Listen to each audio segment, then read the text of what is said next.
When I came back to the United States, I decided that if you could use propaganda for war, you could certainly use it for peace.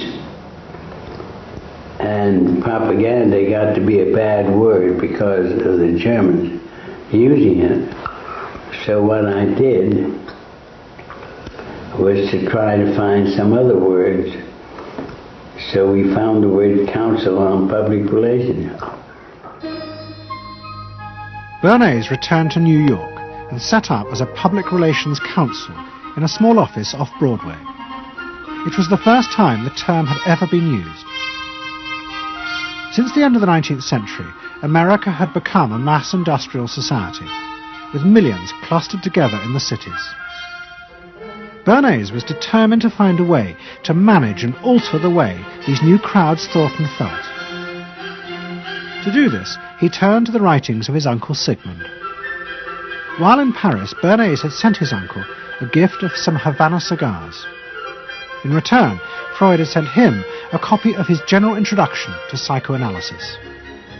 Bernays read it, and the picture of hidden irrational forces inside human beings fascinated him. And he wondered whether he might make money by manipulating the unconscious.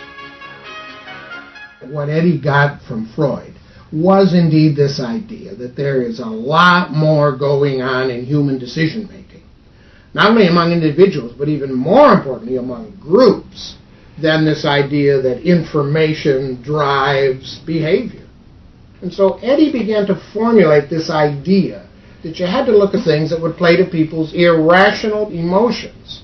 And you see, that moved Eddie immediately into a different category from other people in his field and most government officials and managers of the day who thought if you just hit people with all this factual information, they would look at that and say, oh, of course. And Eddie knew that was not the way the world worked.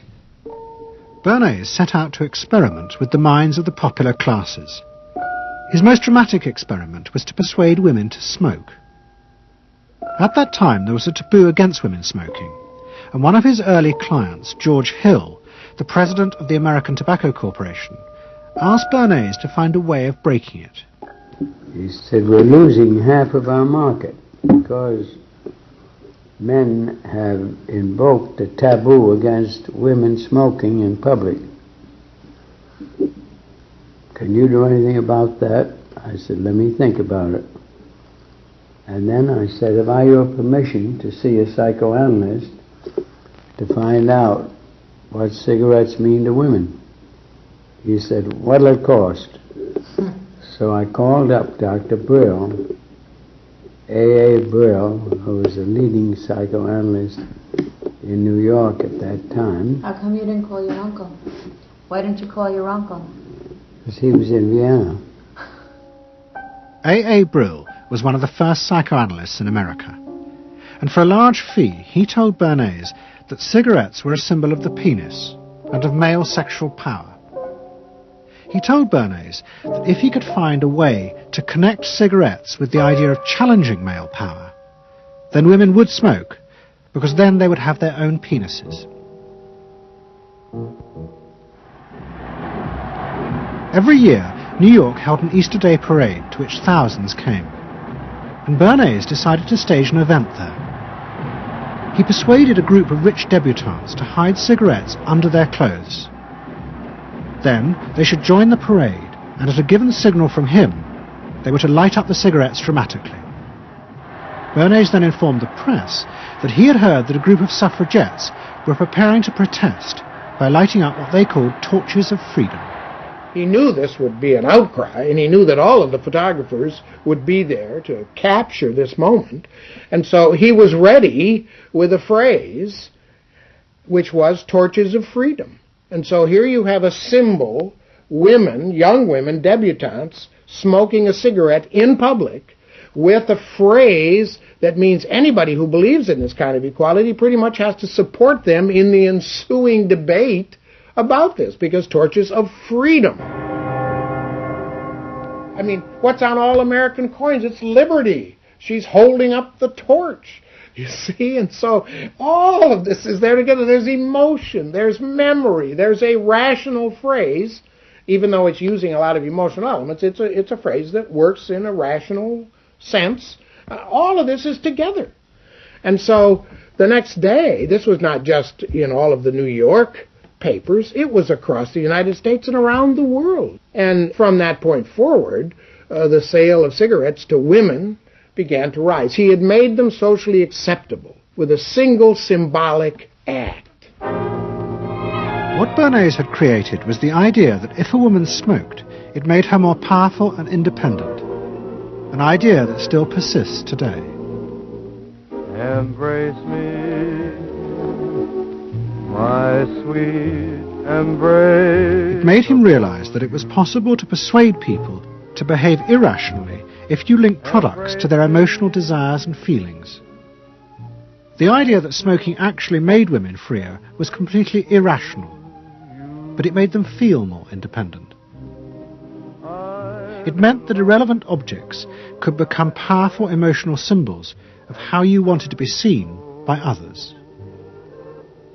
Eddie Bernays saw the way to sell product was not to sell it to your intellect, that you ought to buy an automobile, but that you will feel better about it if you have this automobile. I think he originated that idea, that they weren't just purchasing something, but they were engaging themselves emotionally or personally in the product or service. That it's not, you think you need a new piece of clothing, but you'll feel better with the piece of clothing. That was his contribution in a very real sense. We see it all over the place today, but I think he originated the idea of the emotional connect to a product or service. What Bernays was doing fascinated America's corporations. They had come out of the war rich and powerful, but they had a growing worry.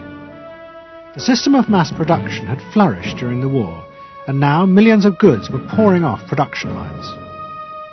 What they were frightened of was the danger of overproduction, that there would come a point when people had enough goods and would simply stop buying. Up until that point, the majority of products were still sold to the masses on the basis of need. While the rich had long been used to luxury goods, for the millions of working-class Americans, most products were still advertised as necessities.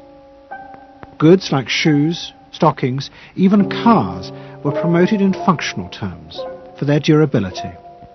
The aim of the advertisements was simply to show people the product's practical virtues, nothing more.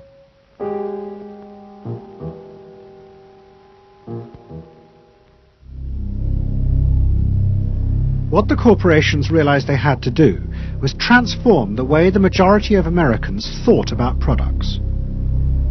One leading Wall Street banker, Paul Mazur of Lehman Brothers, was clear about what was necessary. We must shift America, he wrote, from a needs to a desires culture. People must be trained to desire, to want new things even before the old have been entirely consumed. We must shape a new mentality in America. Man's desires must overshadow his needs. Prior to that time, there was no American consumer. There was the American worker, and there was the American owner, and they manufactured and they saved and they ate what they had to, and the people shopped for what they needed. And while the very rich may have bought things they didn't need, most people did not. And Mazur envisioned a break with that, where you would have things that you didn't actually need, but you wanted, as opposed to needed. And the man who would be at the center of changing that mentality for the corporations was Edward Bernays.